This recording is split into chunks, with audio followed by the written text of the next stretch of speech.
Јавниот транспорт е само еден од критичните инфраструктурни системи во Соединетите држави, кој е цел на Кина.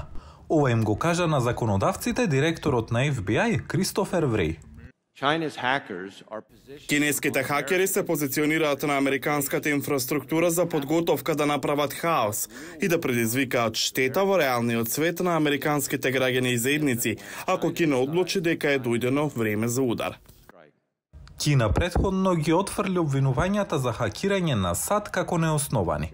Предупредувањето на Вреј доаѓа додека други официјални лица се залагаат за пристап на САД до Кина, посочувајќи ја новата соработка за борба против наркотици како доказ за намалените тензии.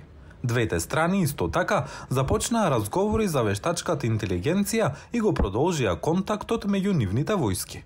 We agreed that President Biden and President Xi should speak. Се согласивме дека председателот Џо Бајден и председателот Ши Џипинг наскоро треба да остварат телефонски разговор. Мислам дека признанието излезе од средбата во Калифорнија меѓу Бајден и Ши во ноември минатата година, дека навистина нема замена за разговорите меѓу лидерите. Клучно прашање се председателските избори во САД во ноември, каде Вашингтон е предпазлив дури и од појавата на мешање од противниците. Кинезите веројатно ќе бидат прилично предпазливи во врска со мешањето, особено во председателските избори. Мислам дека може да видиме некакво кинеско мешање преку ботови и преку онлайн активности во врска со некои од конгресните избори, особено ако смета дека некои членови на Конгресот се премногу остри кон Кина.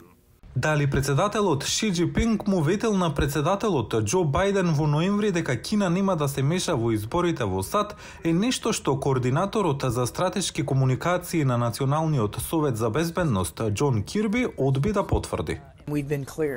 Јавно и приватно бевме јасни со соговорниците широм светот дека ќе направиме се што треба за да се осигураме дека нашите избори ќе бидат слободни и фер, како и досега, а ќе продолжи и така.